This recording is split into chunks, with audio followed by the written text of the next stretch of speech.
నమస్తే, నేను మీ Gopi. Welcome back to our channel. ఈరోజు మనతో జరిగే పొలిటికల్ అనలిస్ట్ ఇమ్మంది రామారావు గారు ఉన్నారు. సార్ నమస్తే. సార్ నమస్తే. ఆంధ్రప్రదేశ్లో కూటమి గవర్నమెంట్ ఫామ్ చేసి కేవలం ఒక నెల కూడా కావట్లేదు.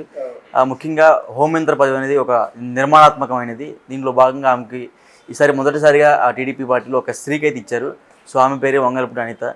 సో ఆమె బాధ్యతలు చేపట్టి కేవలం 10 రోజులు అవుతుంది. 10 రోజుల్లోనే బయట సోషల్ మీడియాలో అయితే బాగా పోస్టులు వైరల్ అవుతున్నాయి. ఆమె హోంమంత్రి పదవి నుంచి అవుట్ అని బాగా వైరల్ అవుతున్నాయి. సో దీని గురించి మీరు ఏం చెప్తారు? ఇది వైఎస్ఆర్సీపీ పార్టీ వాళ్ళు మొదటి నుంచి కూడా మైండ్ గేమ్ ఆడుతున్నారు. ఇది ఒక రకంగా మైండ్ గేమే. ఎప్పుడైతే అనిత హోమ్ మినిస్టర్ పదవి చేపట్టిందో, నిన్నటి నుంచే కదండి సెషన్స్ ప్రారంభమయ్యాయి. కానీ ఎప్పుడైతే హోమ్ మినిస్టర్గా పదవి చేపట్టిందో, నీ భర్తను ఎందుకు వదిలేసావు, మీ భర్తకి ఎందుకు దూరంగా ఉంటున్నావు అని ఇంకా ట్రోల్స్ రావడం మొదలుపెట్టారన్నమాట. నాయకులు కూడా ఆ ప్రశ్నలు అడగడం మొదలుపెట్టారు. ఆవిడ ఘాటుగా చెప్పింది. సమాధానం చెప్తున్నప్పుడు కూడా వైఎస్ఆర్ కాంగ్రెస్ పార్టీ నాయకులు కానీ ఆ పెద్ద అంటే జగన్మోహన్ రెడ్డికి కానీ ఉన్న ప్రధాన వీక్నెస్ ఏంటంటే క్యారెక్టర్ అసాసినేషన్ చేస్తారు. అంటే ఏంటి, వంగలపూడి అనిత క్యారెక్టరే మంచిది కాదన్నట్టుగా అసాసినేట్ చేస్తారన్నమాట. దాని మీద అనిత బాధపడిన విషయం నిజమేను. అంటే ఎందుకు వచ్చానా అనేటువంటిది మొదట్లోనే అనిపించింది. కానీ ఇక్కడ నడిపించేవాడు అంతా సూత్రసారి చంద్రబాబు నాయుడు కదా. కనుక నువ్వు ఇట్లాంటి ఎన్నో వస్తాయేమో, ఎన్నో తట్టుకోవాలి. కానీ నువ్వు అలా డిసిషన్ తీసుకోకూడదు. ఒకవేళ నువ్వు దాన్ని సమర్థనీయంగా ఎదుర్కోకపోతే అప్పుడు ఆలోచిద్దామన్న మాట జరిగింది అక్కడ. అంతేగాని ఆవిడ తప్పుకుంటుందని కానీ ఈయన తప్పుకోమనడం కానీ కూటమికి అనితకి ఏ సంబంధం లేదు. ఇది వైఎస్ఆర్ పార్టీ సృష్టి. అంటే వాళ్ళ సొంత భర్తనే ఆమె ఒక జైల్లో పెట్టించి పోలీసుల చేత కొట్టించారు అని ఒక వార్తలు కూడా ఆమె మీద బాగా బలంగా ఉన్నాయి. సో దాని గురించి మీరు ఏం చెప్తారు? What I want is that అండి, దట్ పర్సనల్ ఇష్యూ అండి. వాళ్ళ సొంత భర్తన పోలీసుల చేత కొట్టించడం పర్సనల్ ఇష్యూ? అలా కాదు. అక్కడ భర్తని ఏ పరిస్థితుల్లో వాళ్ళు జైల్లో పెట్టారు అంటే భర్త ఈవిడికి ఎంత ద్రోహం చేశాడు ఏదో ఉంటుంది కదా. చిన్నపిల్ల కాదు, కనిపించింది ఏదో ఉంటుంది కానీ ఆవిడకి ఒక 50 ఏళ్ళు పైనే ఉంటాయి. అర్థమైందా?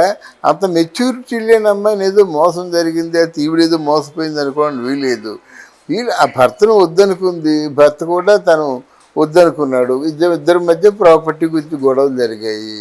ఆయన చేతిలో డబ్బులు లేవు, ఈవిడ చేతుల్లో డబ్బులు ఉంది. ఈవిడ ఎవరని చెప్పింది. ఆయనేమో ఆ విధంగా కొంచెం ఆవిడ మీద కొంచెం తిరుగుబాటు చేసేసరికి జైల్లో పెట్టించింది. అంతేనా? రాజకీయ నాయకురాలు పరపుతున్న వ్యక్తి కదా. అంతేగాని క్యారెక్టర్ అసాసినేషన్ ఎక్కడా మంచిది కాదండి, తీసుకురాకూడదు అంటాను నేను. అంటే ఎలక్షన్కి ముందు పవన్ కళ్యాణ్ గారు ఒక 30,000 మంది తప్పిపోయారు, కనపడట్లేదు, నాకు వచ్చిన ఇంటెలిజెన్స్ రిపోర్ట్ వచ్చింది, అప్పుడు ఎలక్షన్ ముందు చెప్పారు కదా. ఇప్పుడు వాళ్ళు విన్ అయ్యారు. ఇప్పుడు హోంమంత్రిగా వంగలపూడి అనిత ఉంది. సో దాని మీద ఇంకా ఎందుకు యాక్షన్ తీసుకోదంటారు? వంగలపూడి అనిత తీసుకోవాల్సిన యాక్షన్స్ చాలా ఉన్నాయి. అది వేరే ఇష్యూలో చెప్పుకుందాం. He had to take the proper action on so many issues. అయితే ఇక్కడ మీకేమవుద్దంటే ఆవిడకి హోమ్ మినిస్టర్కి ఎప్పుడు లైఫ్ థ్రెట్ ఉంటుందండి. ఎవరు గమనించిన విషయం ఏంటంటే ఒకరి మీద యాక్షన్ తీసుకుంటుంది లేదా ఇంకెవరో కోవర్టుల ద్వారా తీసుకోబోతుందని చెప్పిన తర్వాత ఆవిడ ఇంటికి వెళ్ళినంత వరకు కూడా ఆవిడకి భయమే. హోమ్ మినిస్టర్గా సహజంగా లేడీస్ని పెట్టకూడదు, మరి ఎందుకు పెట్టాడో తెలియదు. కానీ చాలా రాటన్గా ఉండాలన్నమాట. సున్నితమైన మనస్కరాలు లేకపోతే గట్టిగా ఏదైనా మాట అంటే ఏడ్చే వ్యక్తి హోమ్ మినిస్టర్గా ఉండకూడదు. మరి ఈవిడ ఉంది. మరి ఇంకా ఏ ఇష్యూలో కూడా తెల్లంగా రాలేదు కదా. అన్నీ వాళ్ళు అరెస్ట్ చేస్తా, వీళ్ళు అరెస్ట్ చేస్తా, వాళ్ళు ముయించేస్తానని చెప్పడమే కానీ ఏ ఇష్యూలో కూడా ప్రాపర్ యాక్షన్, ప్రాపర్ శిక్ష పడినట్టు మనకి దాఖలాలు లేవు. అంటే వంగలపూడి అనిత డైరెక్ట్గా ఒక స్టేట్మెంట్ ఇచ్చింది, మీ ఫస్ట్ టార్గెట్ అధికారంలో రాగానే మీ ఫస్ట్ టార్గెట్ ఎవరంటే కొడాలి నాని అంటుంది. అంత బహిర్ముఖంగా ఒక మినిస్టర్ పదవిలో ఉన్న ఆమె అట్లా చెప్పొచ్చు అంటారా? అక్కడ ఏమిటంటేనండి, ఇప్పుడు కొంతమంది ఉన్నారండి లుచ్చగాళ్ళు, వాళ్ళు ఓడిపోయిన తర్వాత వాళ్ళు పశ్చాత్తాపంతో సారీ చెప్పేసి కూర్చుంటే పర్వాలేదు, ప్రభుత్వానికి కూడా సహకారంగా ఉంటే పర్వాలేదు. ఇప్పుడు కూడా అని మాట్లాడడం మాత్రం అది సమర్థనీయం కాదు అసలు. ముందు చంద్రబాబు నాయుడు, పవన్ కళ్యాణ్ ఈ అన్పార్లమెంటరీ లాంగ్వేజు, ఇలా వ్యక్తిగతమైన దూషణ, వ్యక్తిగతమైన ఇష్యూల్లో జోక్యం చేసుకోవడం, వాటి మీద ఒక ప్రాపర్ యాక్షన్ తీసుకుంటే ఇక ముందైనా మంత్రులు అంటే ఒక సభ్యత సంస్కారం ఉన్న వాళ్ళని ప్రజలు నమ్ముతారు. అంటే వీళ్ళు ఇంకేదో అంటారు, లాస్ట్గా బూతులు పురాణం అయిపోతుంది. కానీ అక్కడ పరిష్కారం అయ్యే సమస్య ఒకటైనా ఉందా? మీరు నన్ను, నేను మిమ్మల్ని తిట్టడం తప్ప ఏ సమస్య అక్కడ పరిష్కారం అవుతుంది? అది ఆలోచించుకోవాలి.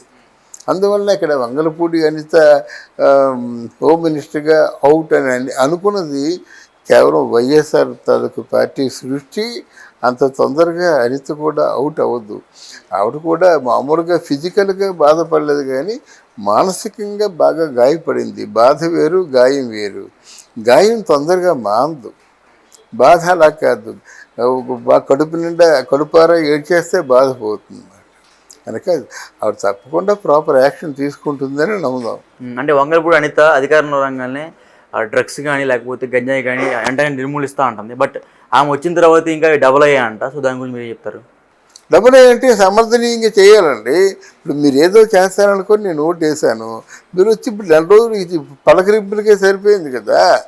పోలీసులు వందనం, పలకరింపులు ఇవే సరిపోయింది. కానీ ఏముందండి, వాళ్ళు యాక్షన్ తీసుకోవాలంటే ఓవర్ నైట్ యాక్షన్ తీసుకొని మూసేయవచ్చు అన్నమాట. అందులో మళ్ళీ తిరిగి రెండో క్వశ్చనే లేదు. ఎవరెవరితే నేరం చేశారో ఆ నేరం చేసింది లీగల్గా కరెక్టే కదా అంటే వాళ్ళ శిక్ష ఉందా లేదా? ఉంటే అన్నాళ్ళు శిక్ష ఉంది. కమాన్, ఇక్కడ లా అండ్ ఆర్డర్స్ను న్యాయస్థానం రెండు ఒకటైతే శిక్ష చెప్పండి. నెక్స్ట్ సుప్రీంకోర్టుకి వెళ్తారు. ఆల్మోస్ట్ హైకోర్టులో మొత్తం మినిట్స్ డీటెయిల్డ్గా ఇస్తారు కదా, దాన్ని చూసి వాళ్ళు లీగల్గా వెళ్ళినట్టయితే వెంటనే ఓకే చేస్తారన్నమాట. లేదైనా వీళ్ళు హైకోర్టు అంటే వాళ్ళ సొంత భర్తనే ఆమె ఒక జైల్లో పెట్టించి పోలీసుల చేత కొట్టించారు అని ఒక వార్తలు కూడా ఆమె మీద బాగా బలంగా ఉన్నాయి. సో దాని గురించి మీరు చెప్తారు. What I want is that అండి, దట్ పర్సనల్ ఇష్యూ అండి.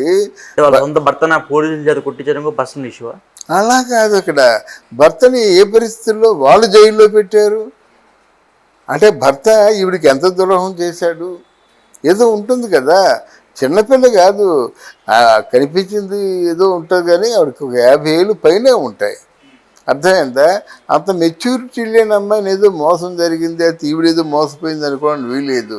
వీళ్ళు ఆ భర్తను వద్దనుకుంది, భర్త కూడా తను వద్దనుకున్నాడు. ఇద్దరి మధ్య ప్రాపర్టీ గురించి గొడవలు జరిగాయి. ఆయన చేతిలో డబ్బులు లేవు, ఈవిడ చేతుల్లో డబ్బులు ఉంది, ఈవిడ ఎవరని చెప్పింది. ఆయనేమో ఆ విధంగా కొంచెం ఆవిడ మీద కొంచెం తిరుగుబాటు చేసేసరికి జైల్లో పెట్టించింది. అంతేనా? రాజకీయ నాయకురాలు పరపుతున్న వ్యక్తి కదా. అంతేగాని క్యారెక్టర్ అసాసినేషన్ ఎక్కడా మంచిది కాదండి, తీసుకురాకూడదు అంటాను నేను. అలాగే యాక్షన్ చేసినప్పుడు కూడా మళ్ళీ కేసు పెట్టేవాళ్ళు ఉన్నారు. ఇవన్నీ వేరే. కొంచెం అదేంటంటే మానసికంగా కొంత స్వచ్ఛత ఉంటే ఇవైనా మనకి వాళ్ళని అనొచ్చండి. స్వచ్ఛత లేకుండా మీరు తిహార్ జైల్లో కూడా నా బొచ్చి పీకుతా ఉంటే ఏం చేస్తారు? ఎవరి మటుకు ఏం చేస్తారండి? అది. Okay sir, thank you sir. Thank you అమ్మా.